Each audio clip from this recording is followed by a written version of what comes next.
I'm back. Mr. Clark's back. Time to take a look at the Age of Napoleon, 12.8.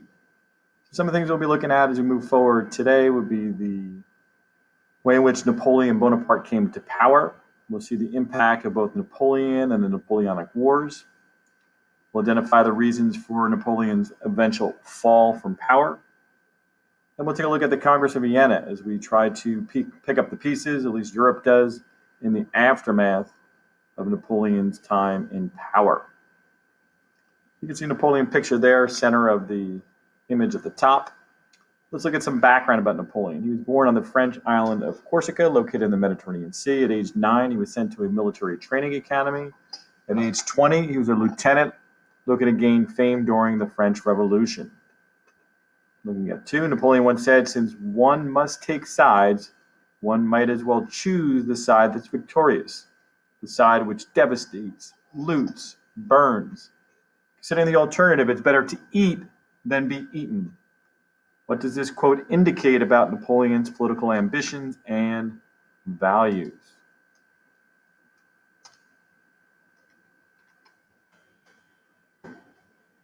Napoleon was a political opportunist who cared more about success than principles, more about winning than how he was able to get the victory. Once again, this kind of comes out of the political handbook of Machiavelli's The Prince, very similar to what we looked at recently with Robespierre's Reign of Terror in France. Leaders in general, they care most about power, and they don't necessarily care how they get there. 3, what made a young Napoleon a very popular figure in France? Well, he was very successful in the battlefield. People like winners. It's true in just about anything within society. And if you are a winner, the more likely it is that you'll have support or be very popular.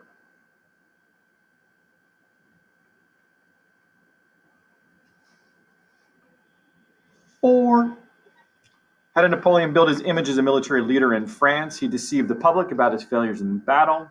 So basically what he did is he emphasized his victories and covered up his defeats. Spies helped Napoleon hide his losses from his admirers. He censored the press so that stories of his defeats never really got out. This is unlike today within modern day society. 200 plus years later, you can't really get away with things like that. There's too much out there in terms of coverage, instantaneous coverage too, electronics and such. Back then, if you had the right person writing the stories, you would actually get the story out that you wanted people to know and hear. 5, how did Napoleon become the leader of France? In 1799, he overthrew the Directory. That was the 5-person, basically, panel or group that had been ruling France for a short period of time during the end of the French Revolution. He set up now a 3-man governing board called the Consulate. He was one of the consuls. He was the first consul, meaning the highest of the 3 ranking consulate members, which in fact made him the leader of France. Eventually, that was not enough power for Napoleon. He wanted to consolidate his power and expand it. So they were going to crown him emperor, and the Pope was going to be part of the ceremony. But Napoleon kind of wanted to make a statement during that period of time and indicate to the citizens that he was more powerful and to be more respected than the Pope. So rather than let the Pope crown him, he usurped his authority, crowning himself emperor. And you can see the imagery is here, taking the crown and putting it on his own head.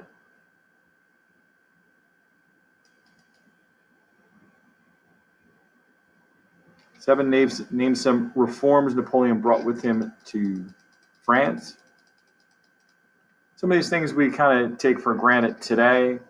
These are ideas that within society, we have them today. They're not just in France or unique to France, but also true in the United States. Public school system, peace with the church, building up infrastructure. Napoleon was one of the earliest leaders to emphasize building canals and roads. He believed this would help out in terms of building up the French economy. Price controls, that's not something that we see too much in the United States, but price controls make prices stable. Napoleonic codes would be a new system of laws, rules, and regulations in France based on Napoleon's ideals.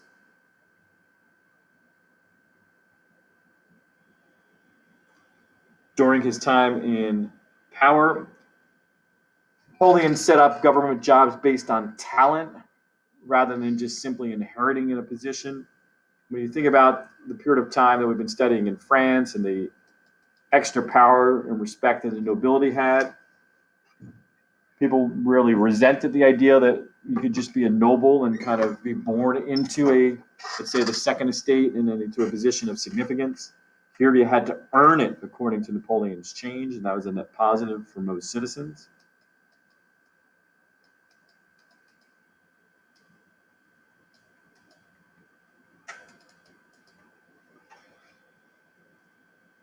Okay, moving on to number 9. What did the Napoleonic Code have in common with the principles of the Enlightenment? How did Napoleon's rule violate Enlightenment principles? The Napoleonic Code embodied the Enlightenment principles of equality before the law, religious toleration, and the abolition of feudalism. However, many of his policies stressed order and authority over citizens rather than protection of people's rights, because he wanted to maintain ultimate power within the structure of French society.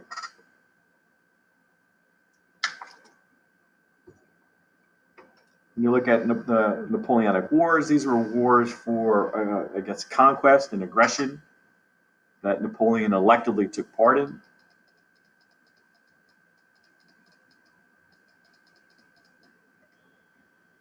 They were fought by France from 1804 to 1812. Napoleon's ultimate goal was to take control of all of Europe.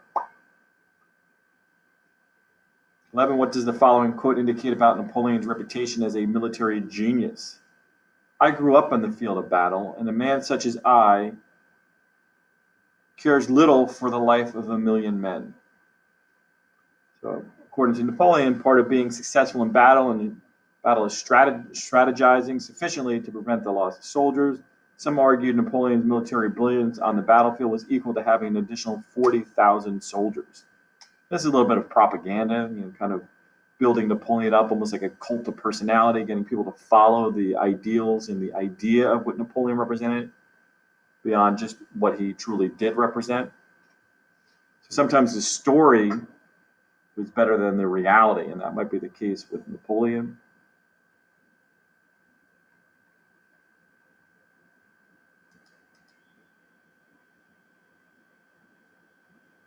How did Napoleon Bonaparte use forceful diplomacy? Forceful diplomacy is usually just discussing things out between two or more countries, trying to hammer out differences that they might have. Napoleon defeated foreign nations and then established new leaders who were sympathetic to his goals. He annexed other lands and added them to his empire. He created alliances with those countries as a result. But these alliances were somewhat false because the new rulers did not reflect the will of their subjects.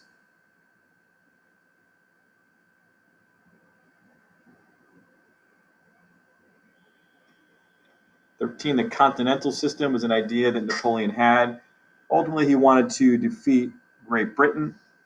And what he wanted to do was to cut off all trade from mainland Europe to Great Britain.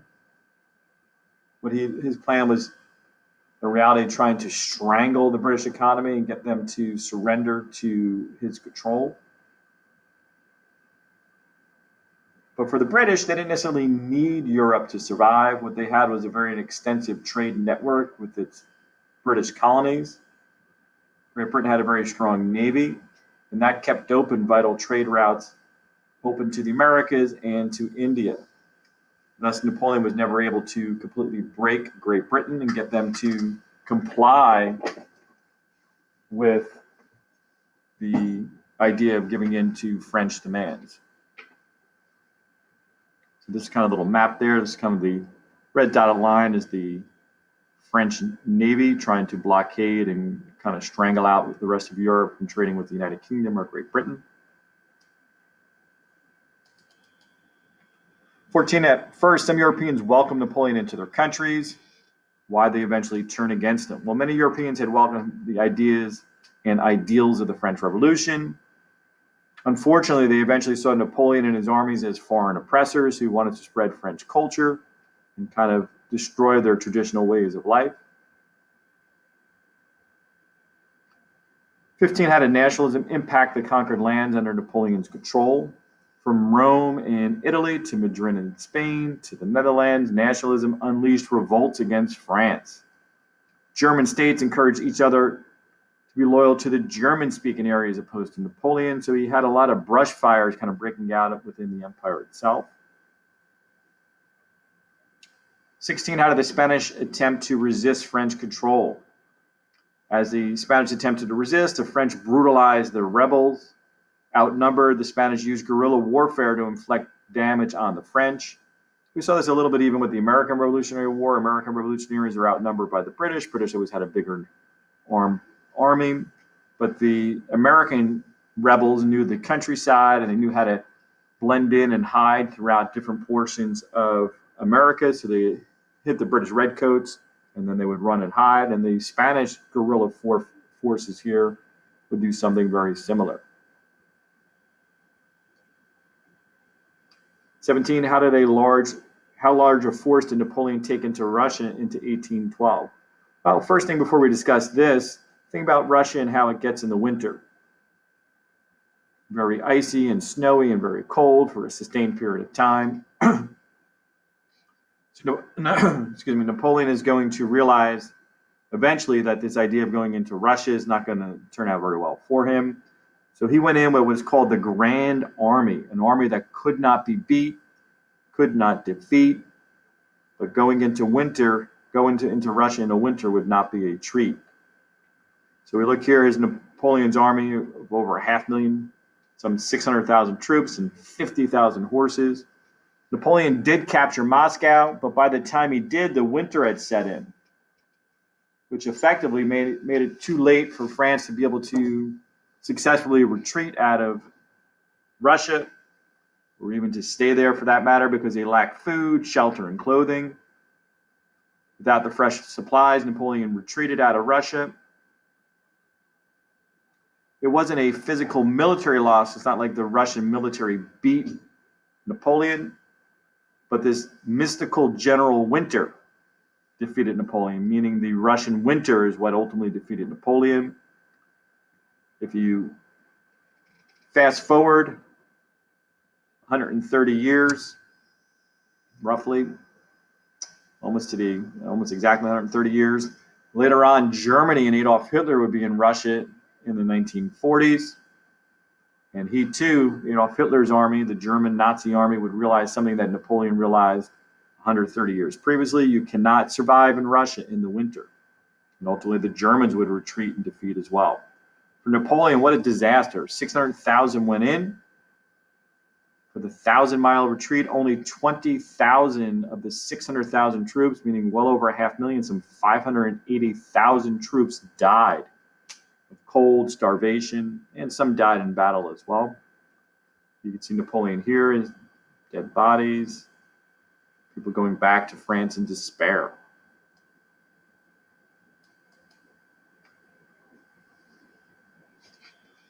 What happened at the Battle of Nations? At Leipzig in 1813, a grand alliance came together to defeat Napoleon. Russia, Great Britain, Austria, and Prussia fought against France. Napoleon was defeated. Napoleon was forced to abdicate his throne. He was imprisoned on a small island. You see a photograph of Elba in the Mediterranean Sea on the right. On the left side here, you can see where Elba is located in regard to Italy in the Mediterranean.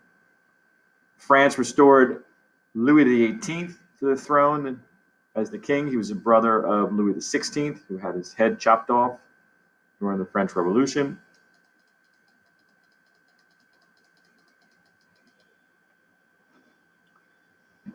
Now, if you were a citizen in France in 1814, and Napoleon eventually wanted to come back to France after this defeat, do you think you would have welcomed him back? Well, it's kind of a mixed bag. Many people were fearful that France would return to pre-revolutionary conditions. Citizens wanted Napoleon back as they viewed him as a great ruler from France's glory days. So I would say for the most part, French citizens welcomed him with open arms. In March 1815, Napoleon escaped Elba, returned to France. Louis XVIII fled the country, fearful that Napoleon would capture and execute him. Ultimately, the European powers had to come together for almost like a round two against Napoleon. Round two would take place at the Battle of Waterloo. You can see here on the map. Here's Napoleon. That's his famous pose. He always had his right hand tucked inside his shirt in that particular pose. He thought it was kind of a grand gesture. You can see the military battle here in the center. So the Battle of Waterloo, this has actually become synonymous with final defeat. So if you see somebody else, that they say that Germany's last Waterloo, which let's say the Battle of the Bulge or something like that, the Battle of Waterloo could reference a nation's final attempt to avoid defeat. Napoleon was decisively defeated once and for all. He was captured this time again, imprisoned on an island. This time he was imprisoned much further away from mainland France. He was imprisoned on St. Helena off the coast of Africa. And there he remained until his death. So Napoleon, certainly a significant figure both in French and world history. Now, in the aftermath of Napoleon, they want to convene world leaders. They came to Vienna in Austria. They met there to deal with the monumental task of trying to restore some degree of stability and order in Europe after revolution and war had plagued Europe for many, many years because of Napoleon. Vienna, Austria was seen as a good intermediary spot for people to gather. It was one of the capital cities within Europe, one of the major cities, both back then as well as still today. This was no small task as they met for roughly 10 months. The person who emerged as the leader at the Congress of Vienna was Prince Clemens von Metternich. He was an Austrian prince.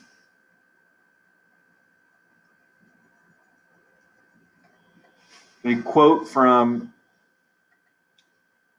the Prince Clemens von Metternich: "The word freedom means for me not a point of departure, but a genuine point of arrival. The point of departure is defined by the word order. Freedom cannot exist without the concept of order." So some of the broad goals of the Congress of Vienna included establishing long-lasting peace, creating kind of a balance of power within Europe, redrawing the map of Europe after Napoleon's conquest, and then the idea of legitimacy, which would be putting back into place legitimate longtime rulers in their respective countries. Many of the countries had seen a dramatic shift in terms of who was leading their country because of Napoleon's influence.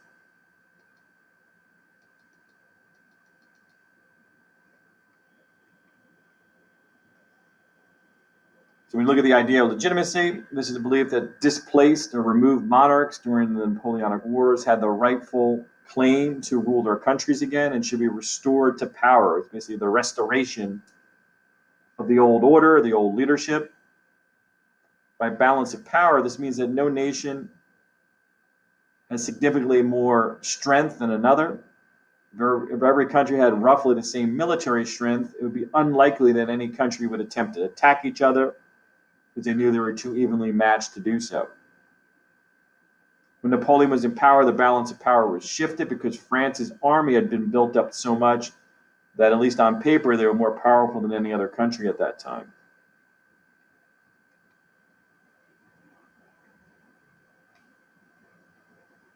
This image here is kind of showing the balance of power, trying to keep the earth even and not tilted.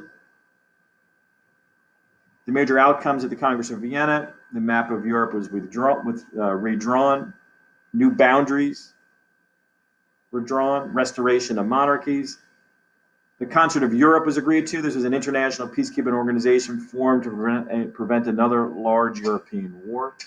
Almost like an early version of, let's say, the League of Nations or the United Nations. Basically, kind of a loose confederation of countries working towards a collective goal of not going to war. And then lastly, the lesson reflection, kind of looking at the long-term impact of Napoleon.